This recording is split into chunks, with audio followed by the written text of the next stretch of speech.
സമസ്ത നേതാവ് ഉമ്മർ ഫൈസി മുക്കത്തിനെതിരെ സ്വന്തം നാട്ടിൽ തന്നെ പടയൊരുക്കുമെന്നാണ് വാർത്ത. സമസ്തയ്ക്ക് കീഴിലുള്ള മുക്കം മുസ്ലിം ഓർഫനേജിൻ്റെ വർക്കിംഗ് കമ്മിറ്റിയിൽ നിന്ന് ഉമ്മർ ഫൈസിയെ മാറ്റാനുള്ള നീക്കം തുടങ്ങി. ഈ മാസം 28-ാം തീയതി ചേരുന്ന ജനറൽ ബോഡി യോഗത്തിൽ ഉമ്മർ ഫൈസിക്കെതിരായ നടപടിയിൽ തീരുമാനമുണ്ടാകുമെന്ന് സൂചന കിട്ടുന്നു. അഭിജിത്ത് മുഴക്കുന്ന് കോഴിക്കോട് നിന്ന് വിവരങ്ങൾ നൽകും. അഭിജിത്ത്, പറയൂ. എസ്കെൻ, ഒരിടവേളയ്ക്ക് ശേഷം മുസ്ലിം ലീഗും സമസ്തയും തമ്മിലുള്ള ബന്ധമുലഞ്ഞത് ഉമർ ഫൈസി മുക്കത്തിൻ്റെ പാണക്കാട് സാദിഖലി തങ്ങൾക്കെതിരായ പ്രസ്താവനയോടെയാണ്. ഇതിന് പിന്നാലെ മുസ്ലിം ലീഗ് നേതാക്കൾ രൂക്ഷ വിമർശനം ഉമർ ഫൈസി മുക്കത്തിനെതിരെ നടത്തി. സമസ്തയ്ക്കകത്ത് തന്നെ ഉമർ ഫൈസി മുക്കത്തിൻ്റെ ഈ പ്രസ്താവനയോട് എതിർപ്പുള്ളവരുണ്ടായിരുന്നു.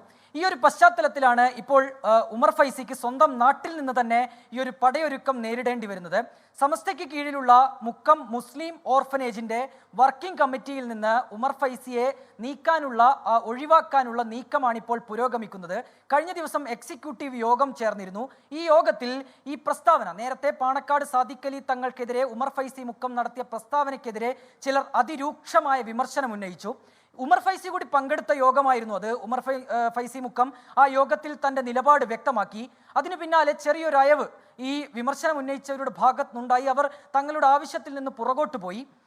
പക്ഷേ ഈ മാസം 28-ന് ചേരുന്ന ജനറൽ ബോഡി യോഗത്തിൽ ഉമർ ഫൈസി മുക്കത്തിനെതിരെ നടപടി വരും എന്നുള്ളതാണ് ഇപ്പോൾ പുറത്തു വരുന്ന വിവരം. ഇതൊരു അജണ്ടയായി, ഈ ജനറൽ ബോഡി യോഗത്തിൻ്റെ ഒരു അജണ്ടയായി ഈ ഉമർ ഫൈസി മുക്കത്തിനെതിരായ നടപടി ഉൾപ്പെടുത്തിയിട്ടുണ്ട് എന്നുള്ള വിവരം കൂടി ഈ ഘട്ടത്തിൽ പുറത്തു വരുന്നുണ്ട്. ഈ മുക്കം മുസ്ലിം കമ്മിറ്റി, ഓർഫനേജ് കമ്മിറ്റി എന്ന് പറയുന്നത് അവിടെയുള്ള ഈ കുട്ടികളെയൊക്കെ സംരക്ഷിക്കുന്ന ഒരു കമ്മിറ്റിയാണ്, ഒരു ഓർഫനേജാണ്. അവിടെ 21 അംഗങ്ങളാണുള്ളത്. ഈ 21 അംഗങ്ങളുടെ കൂട്ടത്തിൽ ഉമർ ഫൈസി മുക്കവുമുണ്ട്. ഈ ഉമർ ഫൈസി മുക്കത്തിനെ ഈ അംഗത്വത്തിൽ നിന്ന് പുറത്താക്കണം എന്നുള്ളതാണ് ഈ അംഗങ്ങളുടെ ഭാഗത്ത് നിന്ന് തന്നെ ഉയർന്നു വന്നിരിക്കുന്നത്.